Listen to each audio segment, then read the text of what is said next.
Are we live, are we? Have we started? We're live now. We're live Thanks. now, Barefoot. Thanks, Whirly. Hello, everybody. Lovely to have you here. You don't mind me arpeggiating. You don't mind me arpeggiating quietly and informally while I speak to you. I might stop as well, obviously. I might get all to do with this multitasking. I've been multitasking ferociously pretty much all my life, but especially the last few days. So much to be done. And thank you if you've been liking the doodles, that you've been, all that stuff, the social business. Thank you for that. I have been thinking, let's bring this to order. I've got the frequencies playing in the background. If anybody has an objection to that, they want it turned up or turned down, just put a comment in the comment box. When it comes to you talking to me, we can get you on the video, and it works like this.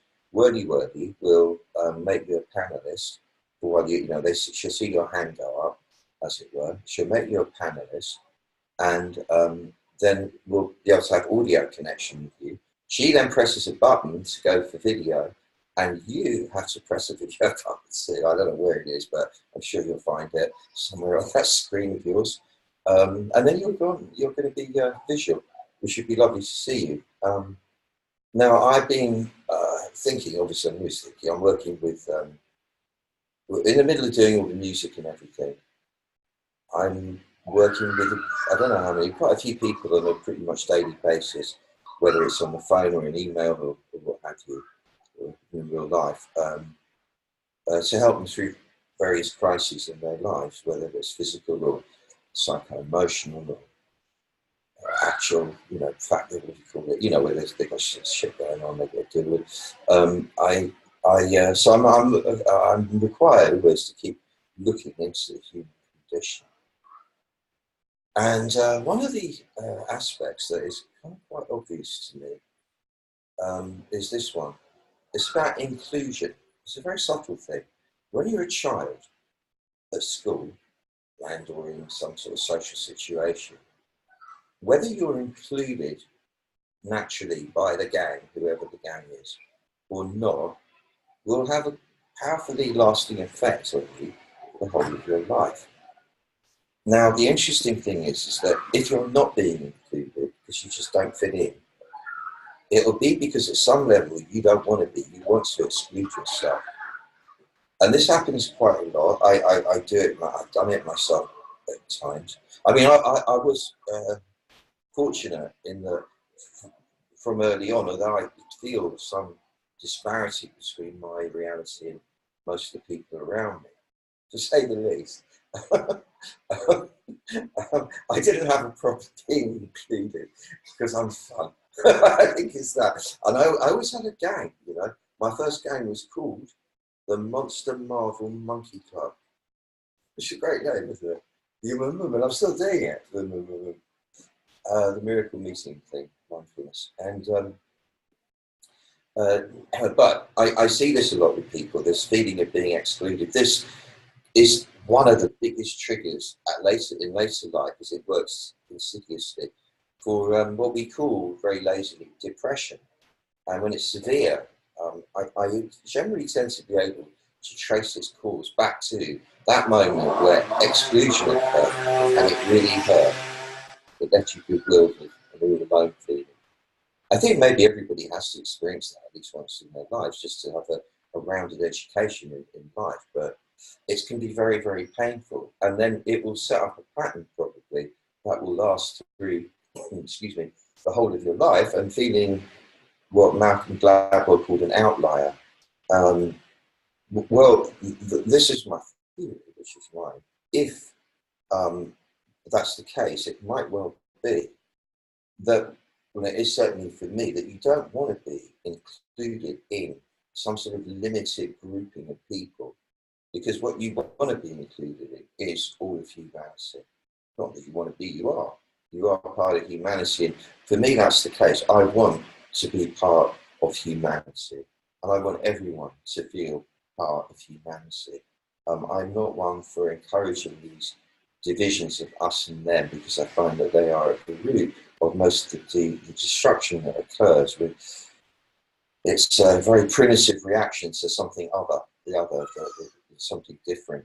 the other tribe. Because, you know, originally they would have been a threat. They might have taken your resources and worse. So I get where it comes from. But we have evolved in many ways since then. And I think that we are capable. Well, if I am, anyone is. We're capable now of, despite how things are looking to the contrary, with everyone kind of retrenching into smaller and smaller, apparently independent groupings or wanting to.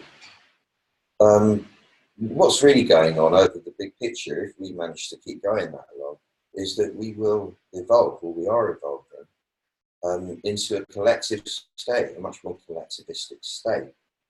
And once that occurs, once you feel that you are, or you know that you are part of this huge continuum of consciousness and life, one of the expressions of which is humanity.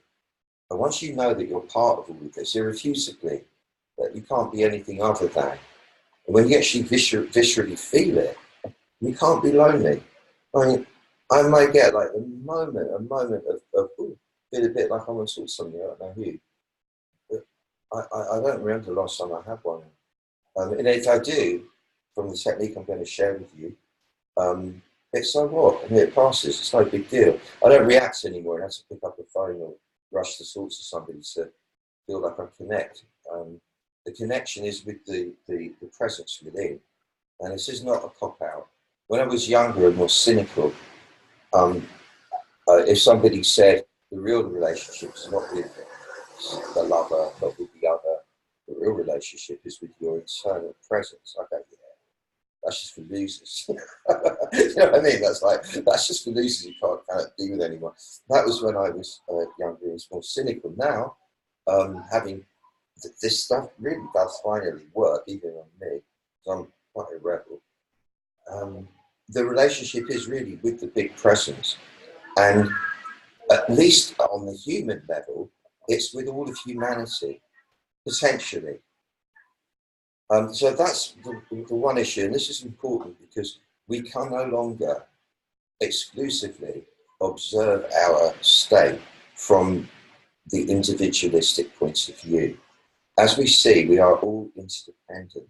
So it becomes ever more important that somehow we encourage this opening up of awareness to the fact that we are one big, huge family, one organism, like a beehive. That's what we're like, or an ant colony. We are that, really.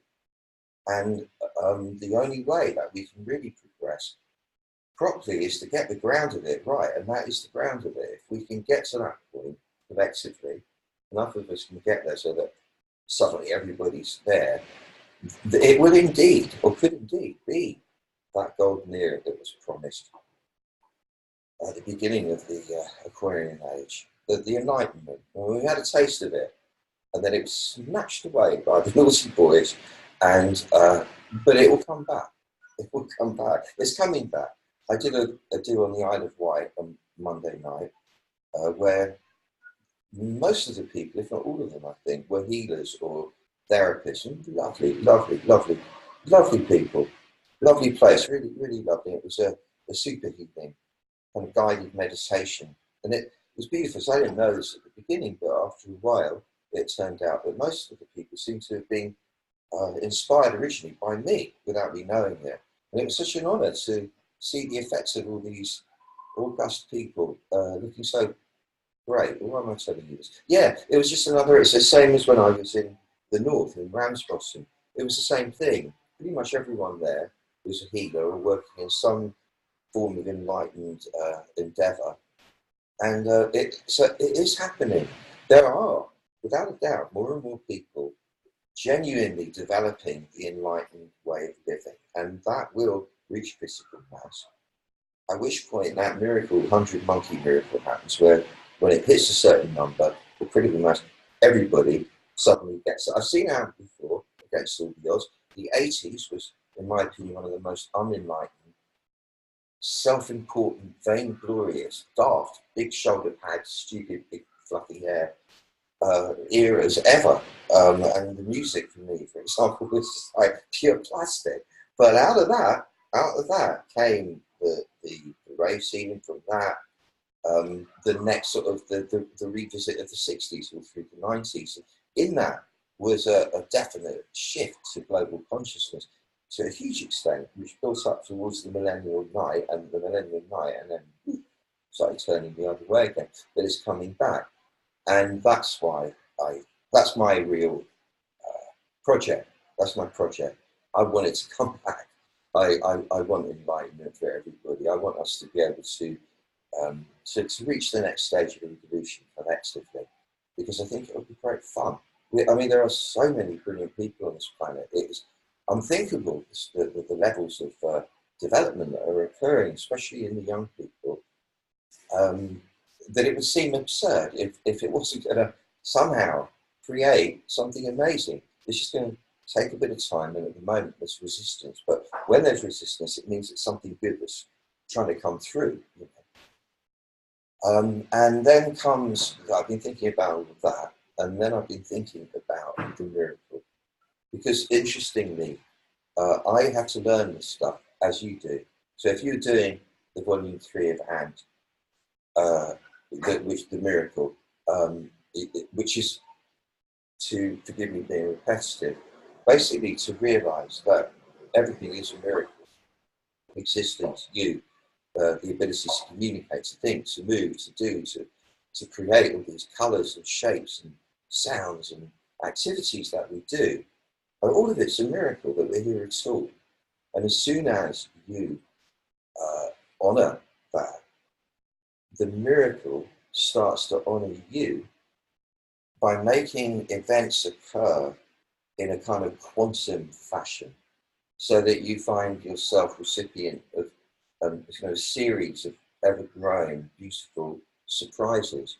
Things come not through grafting and slogging away at it, in a sense. They come of themselves through grace. Yeah, you've got to work, you've got to do your stuff, you've got to be prepared. Chance favours the prepared mind. So you have to prepare the vessel on a daily basis, but the boons, the blessing, come to you spontaneously without you having to grasp at them.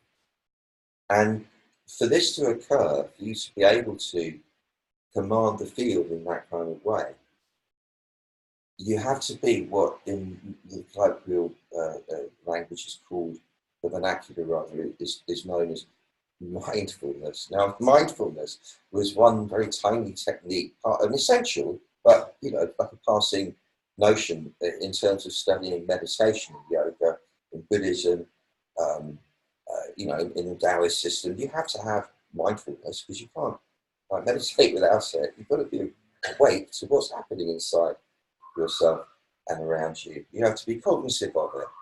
And it was never in itself sort of a discipline in its own right. I remember somebody said to me a while ago, "Do you practice meditation?" I said, "Yeah, every day. In fact, all the time, really."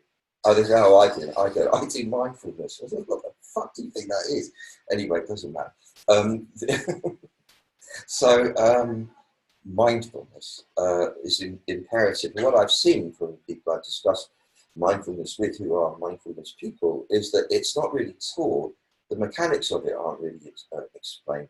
I mean, it's more, again, like in the Western tradition, a theory. A nice theory, and if you think about it, it does change things, of course, like cognitive behavioral therapy. But if without the basis for it internally, very hard to grab onto.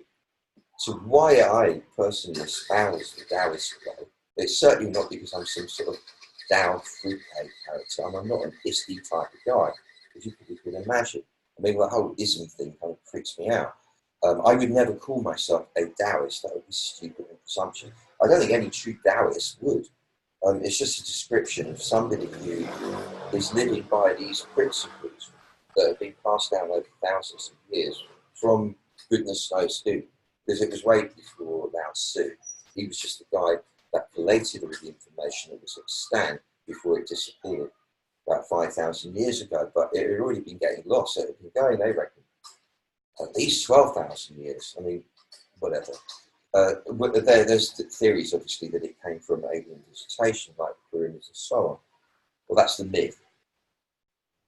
doesn't bother me either way. For sure, though, where it comes from is something incredibly ingenious and brilliant.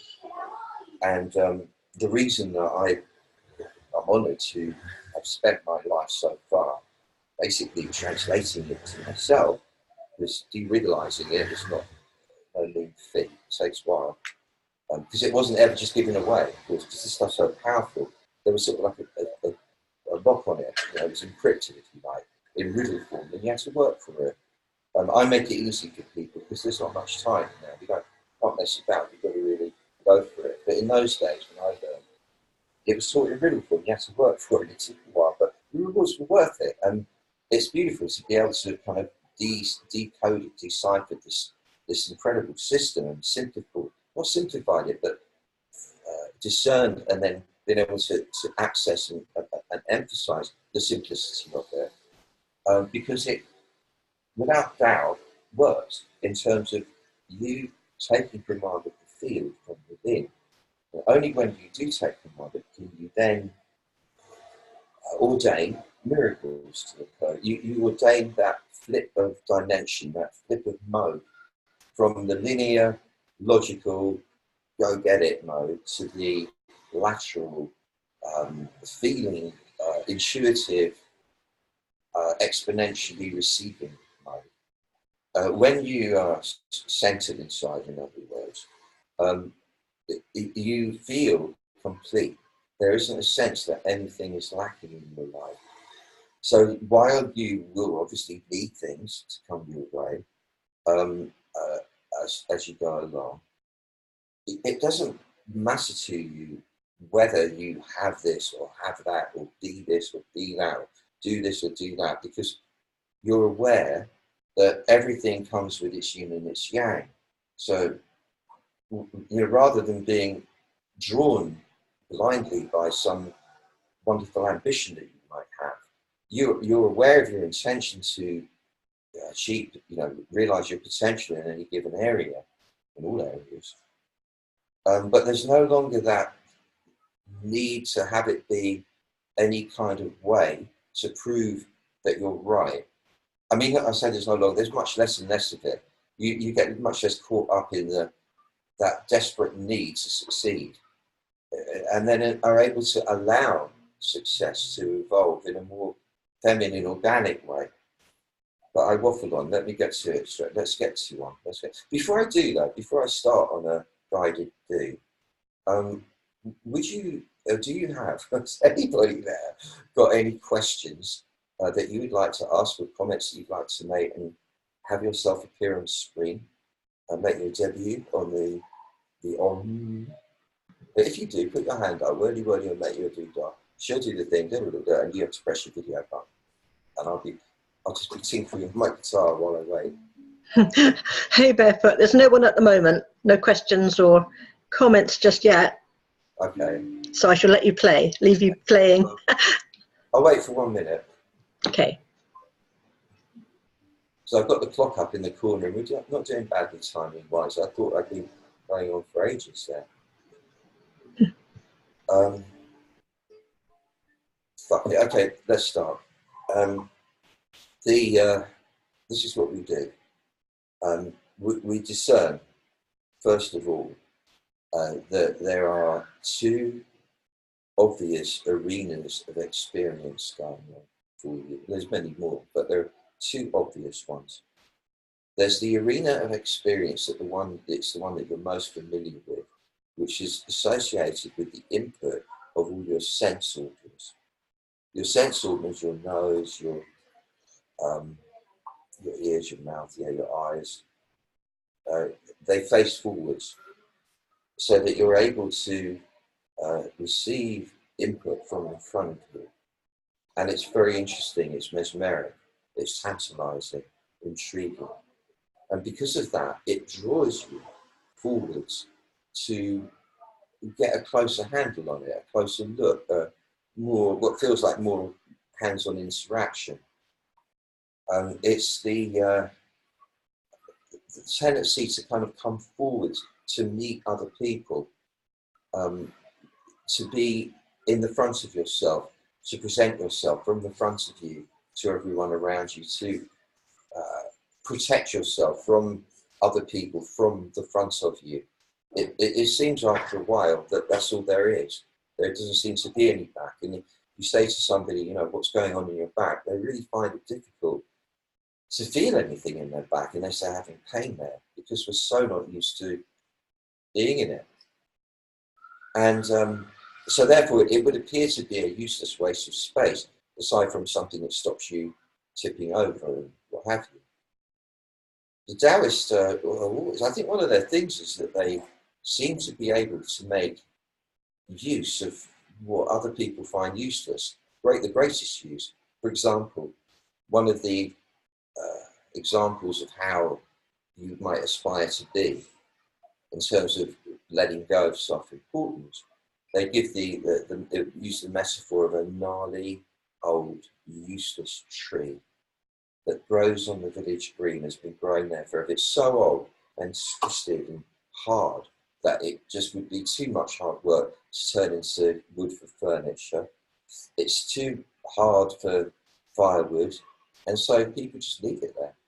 And because they leave it there, apart from providing shelter to mystics who like leaning their backs up against its trunk, the tree is left alone, undisturbed, to enjoy itself. That's a kind of maybe a bit extreme, because he wants to look like a gnarly old tree, say I.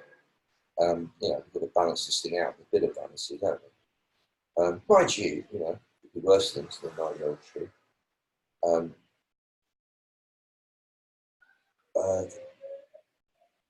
So what we would consider useless, this area of the body, which is something that either, you know, only seems to come into to play if there's surgery or chiropractic or whatever going on.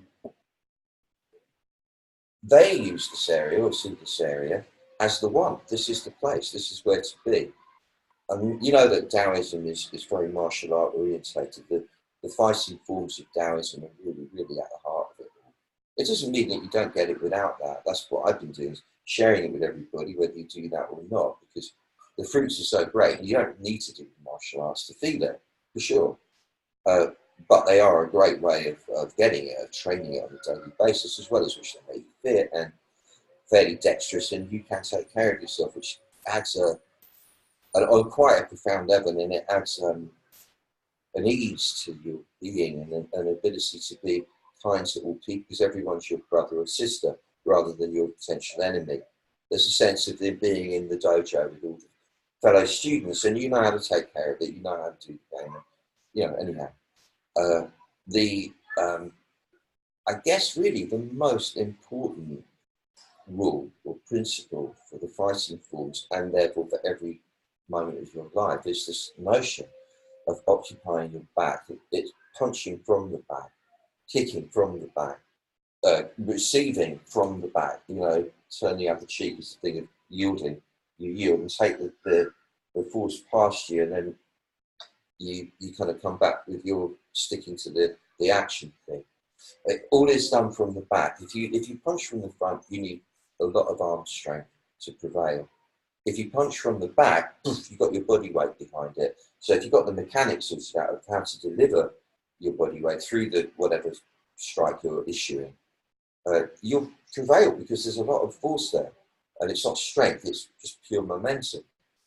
And likewise, if you're in the back when a blow comes at you, that flinch mechanism, you might get that kind of fear thing, but you won't be afraid, you won't be flinching, you'll be quite clear. There's no preference from the back of you as to how it's going to turn out, other than, you know, that, for example, in a fight, that it's because you're going to prevail, or that you're going to, and prevail in the sense of being able to neutralise the danger so that everyone can walk away without damage. That would be the ideal in any situation. You have the intention, there's always intention, but it just sits there, you know. My intention, if I had to put words to it, for example, is that everything be beautiful, and that it continues to grow in beauty for me and for everyone around me, and that only what is for the highest good of everyone will happen, and only what is by the free will of everyone will happen. And that's my intention. It's pretty broad-based, and whatever it takes to support that practically will occur. And that if I'm going to then refine it to my mode, and that I would enjoy increasingly with delight the experience of being here, whether it's painful or pleasurable, I will maintain delight, perpetual delight, and nothing is going to get in the way of it. Not even the most disgusting, horrible, awful things. And that means that I'm able to accommodate the worst pain in the front of me without identifying with it. And it's difficult, and it doesn't mean that you're happy in those moments. In fact, you might be really down, but the deep part of you that is watching it all from the back, it's in a state of delight just for being. It's that, wow, this is the movie I'm watching. This is a movie, eh? And you know, when you're watching a Tarantino movie or whatever, you know it's going to have horrible bits and beautiful bits, and that's how it works. But you don't. Actually, I did walk out of the Tarantino movie because it was just so boring. I found this last one, but bless him anyway. But I fall asleep in the anyhow, but you don't like cut out just because it's a horrible bit, not unless it was The Exorcist or whatever. You will just sit, you paid your money, you watch the movie, and you feel the delight of being somebody watching the movie. Whether you're hating it or loving it, you're still enjoying being that somebody. This isn't a theory, Faith. This is something that happens when you sit in your back. And when you sit in your back, you're then able to feel the whole event of the human occurring in the front of you.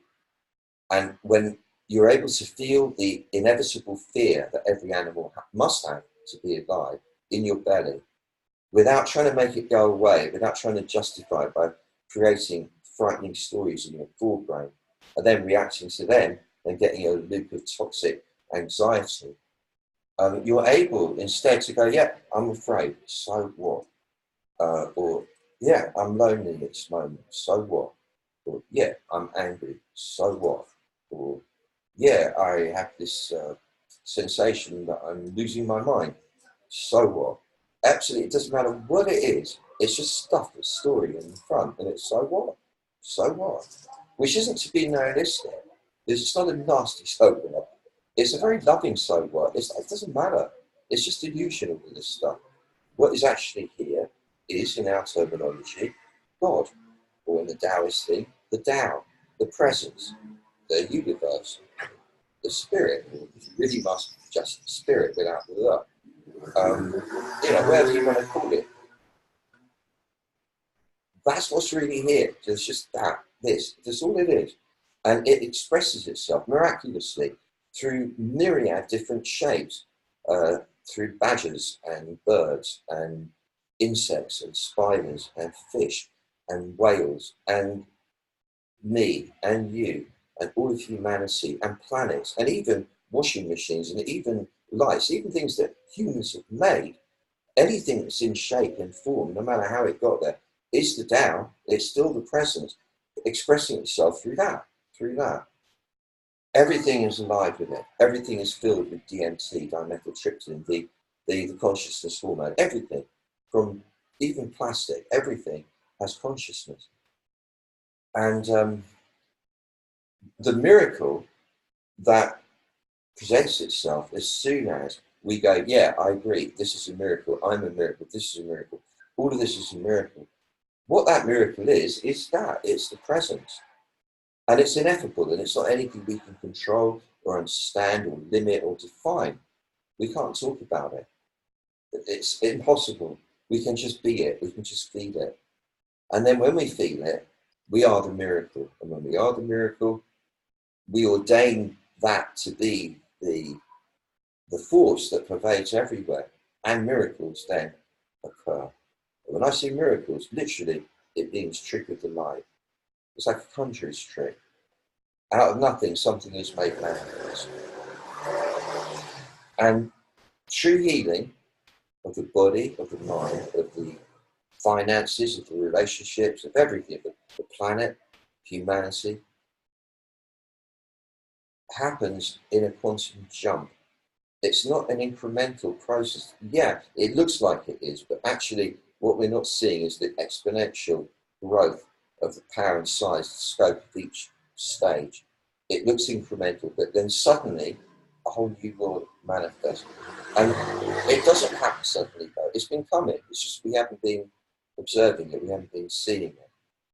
So the healing of anything and everything, i.e. the making whole, the making good, the rebalancing, the normalization, happens through quantum jumps.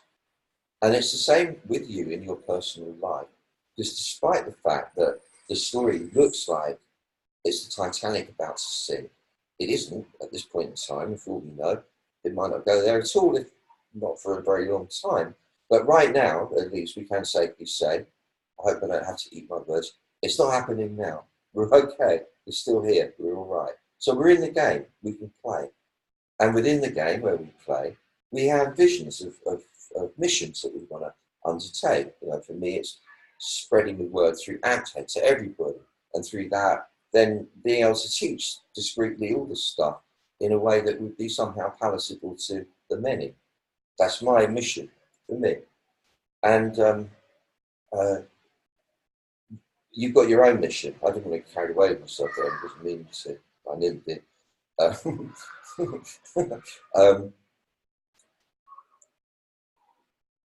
We can make the mission happen by a series of miracles. In fact, if it doesn't happen by miracles, by quantum jumps, I don't really think it's the real thing.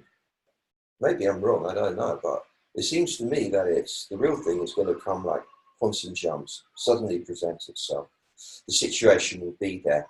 And that's what we can ordain for each of us here now by doing a kind of collective focus thing, which is what I propose.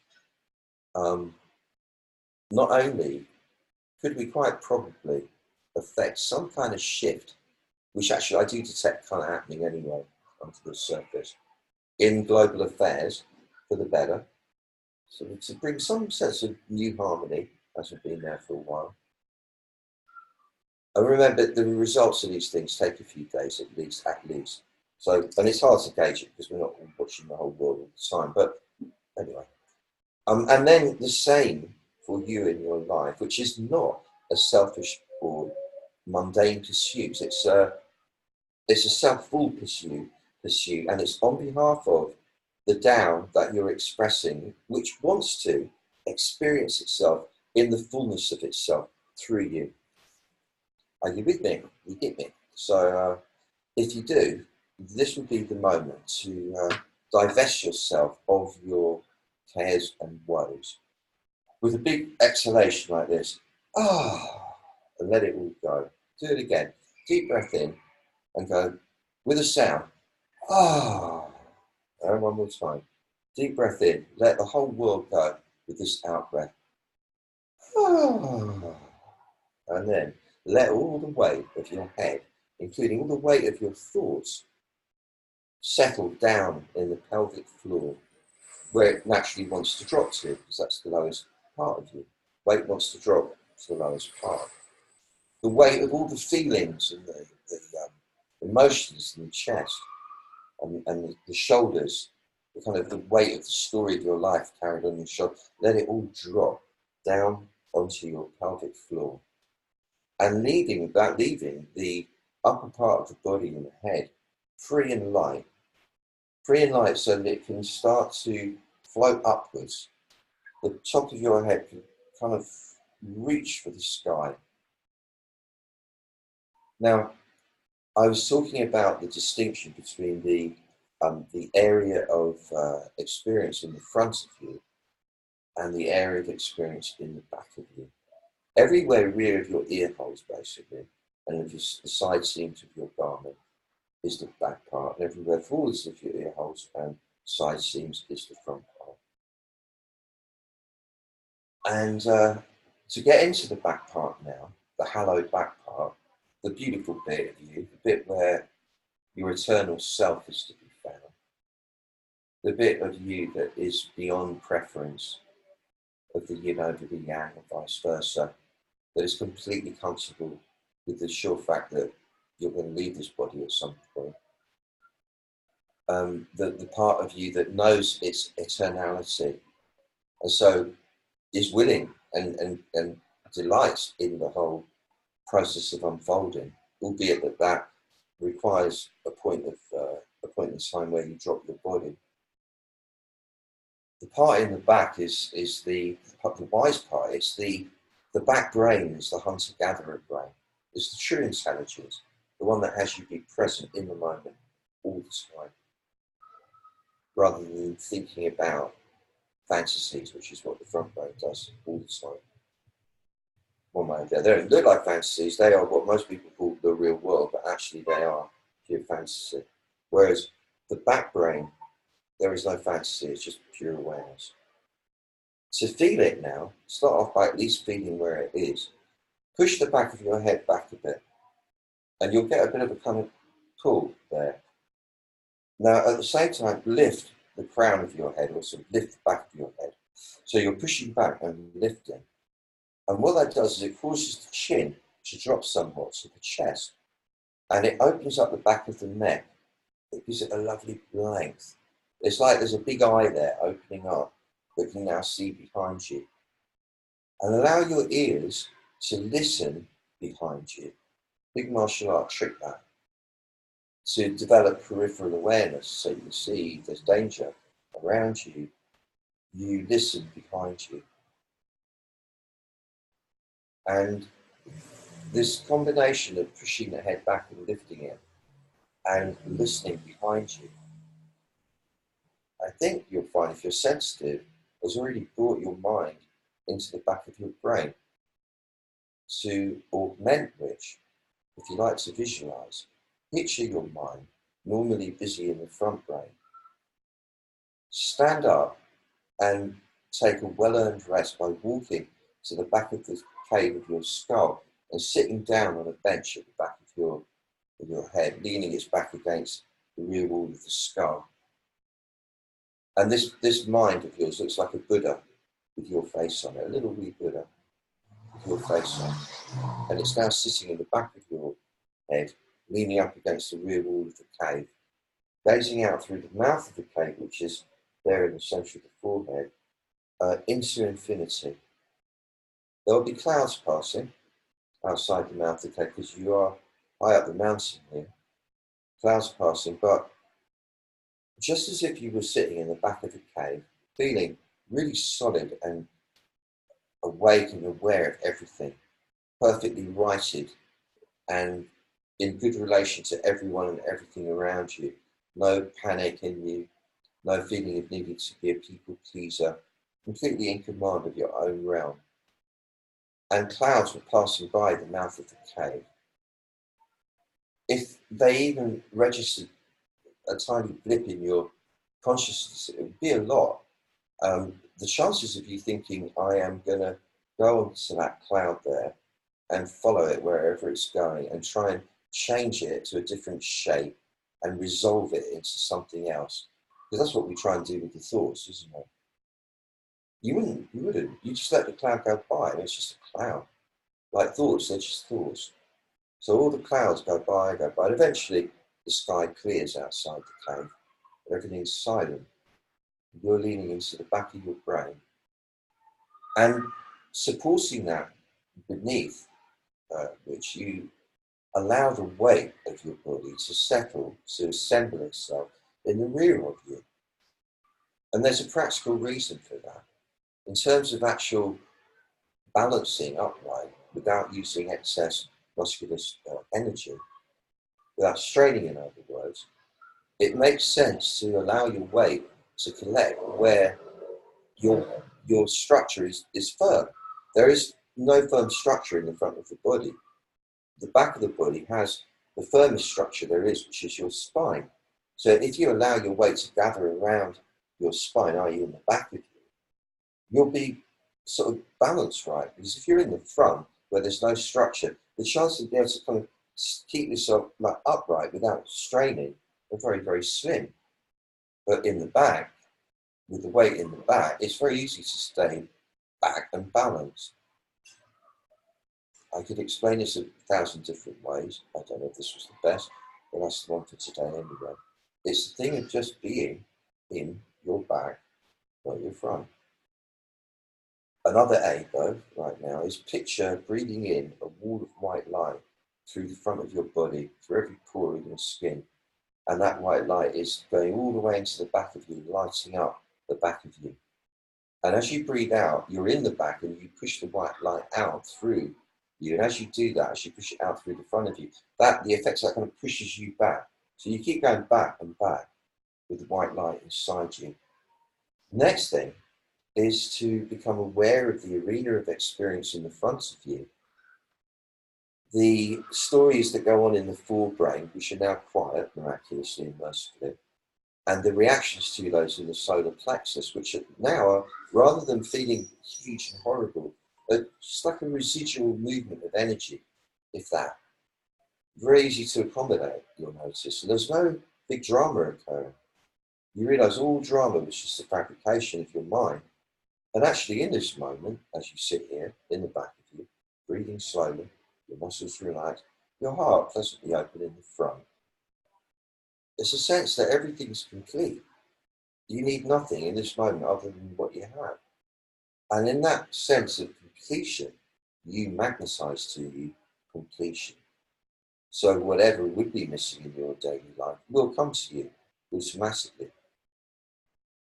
So you now have command of the whole arena of your experience, the fictitious aspect of you in the front, the part of you that dies with the body, and the eternal aspects of you sitting watching it all with great amusement and enjoyment, delight, just to be here. Now in this state, you're able to ordain your intention and it will be so. So let's start by first of all picturing ourselves as a group of angels, for the sake of finding a better way to describe it. We are standing in a large circle, hovering in space, in a slightly bigger dimension than just the physical.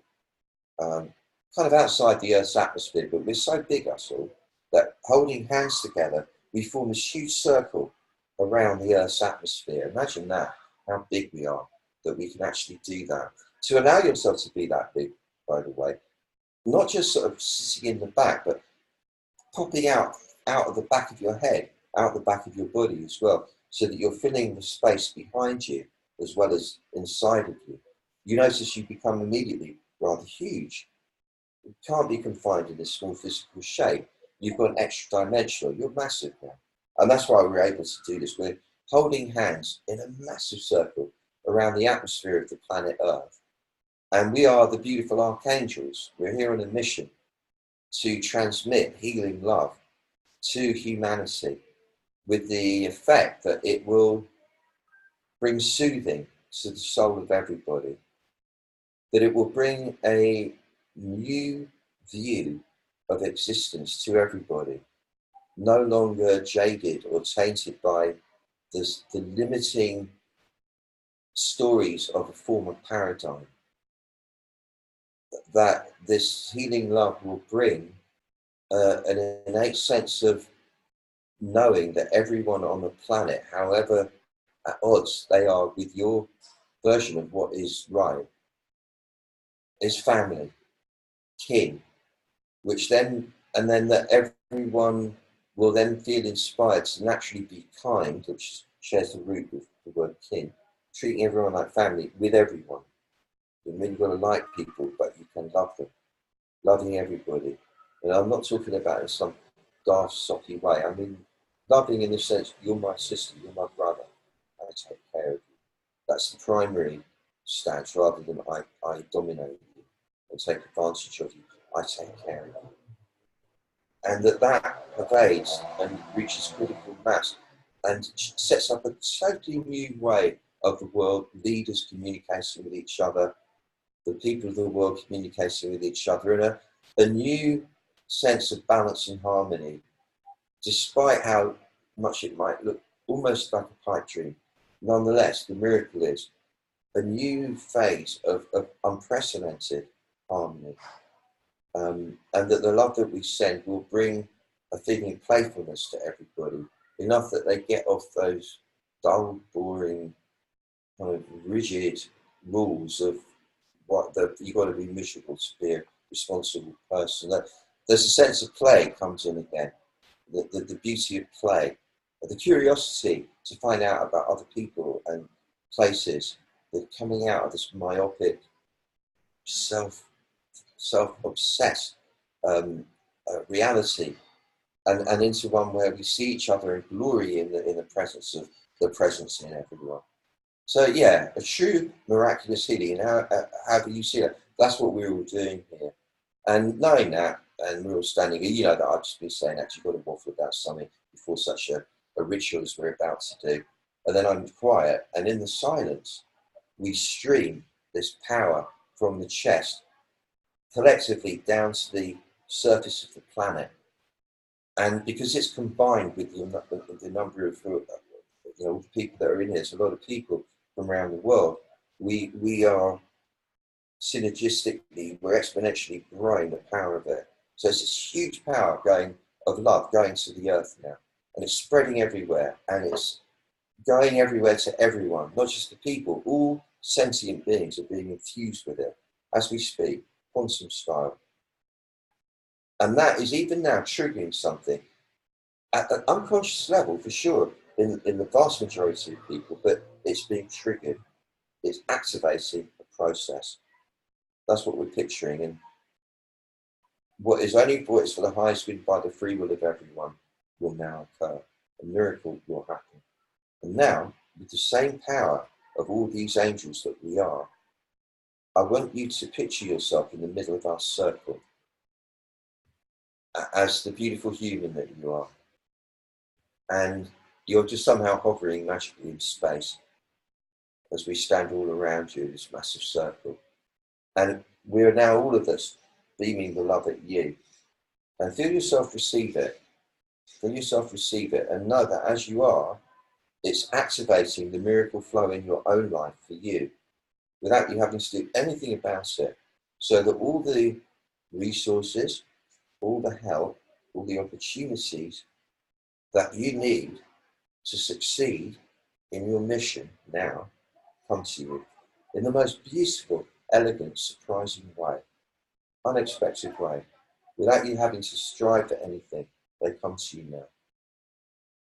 Feel yourself being in receipt of that blessing from everybody, and then take your place in the circle again, and again be the big angel sitting here. Feel this huge size of yourself behind you, this massive kind of guardian-like energy, and yourself in an infinite sphere that we call destiny. I mean, destiny is perceived as in front of you, but it's all around you.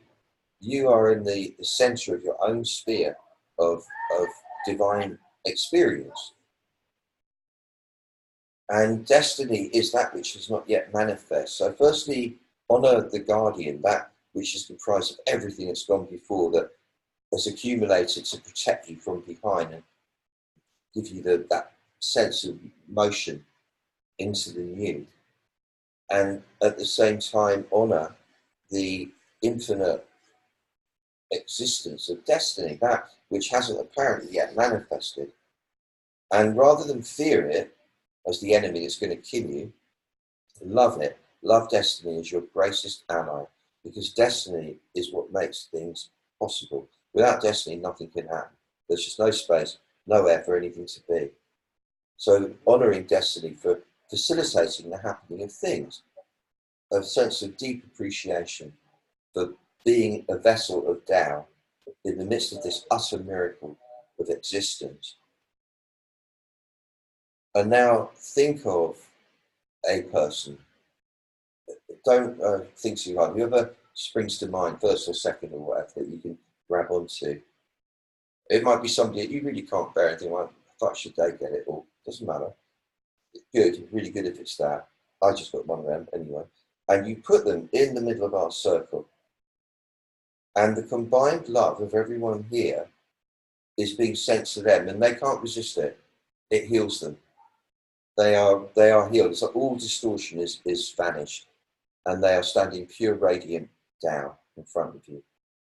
And if you want to do it with another person, do it with another, with another, with another, with another, until you feel like you've healed a few people there, giving them whatever it is, the magic that they need for their lives to roll now. And then choosing the mode that you wish to enjoy the rest of today in, wherever you are on the planet. Joyful, light-hearted, beautiful, playful, whatever it is, easy, strong, courageous, whatever it is you want to experience it like. Determine that, make that determination. And then, in a sense, putting your back into the motion, wriggle your fingers, wriggle your toes, wriggle your ears, and wriggle your nose. Flutter your eyelids and let that bring you back, so to speak, into regular, everyday waking consciousness. And according to my calculations, it's sort of roughly 10 to 9. And as I have to go out and heal somebody's back at 9 o'clock, it leaves us with what looks like kind of 10 minutes to do a bit of question and answer business. So I will now hand us over to the great Whirly Whirly, without whom my life would be impossible to live, I say. And I don't know about that, but thank you. That meditation was incredible. Thank you. Absolutely amazing. Thank you for saying.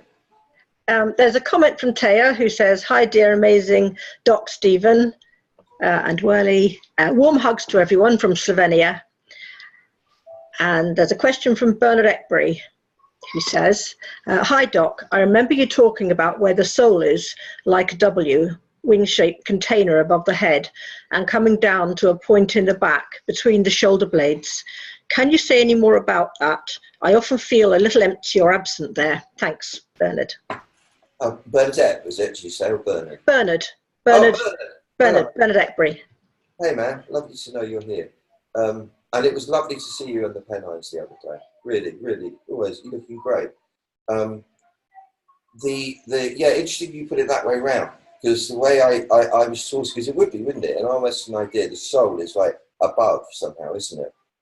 The Taoist thing is the soul starts between the shoulder. Well, look, you understand this is a different dimension than the physical. The soul starts between the shoulder blades and goes up in a kind of V, like one of those conch shell things, like the Venus painting rising out of the dew. You know, that thing where up through the middle of the shoulder blades and out that way. And, you know, one of those fluted shells, that shape, that kind of shape. So it's a bit, yeah, like these things that stick out behind you. It's activated by the thymus. And, you know, there's so many aspects to all this stuff. I realise I haven't been talking enough about the thymus lately. I've not been doing it its honour. The thymus, we in the West don't know what it's for. After the age of 21, it atrophies. It's responsible for our maturing to 21.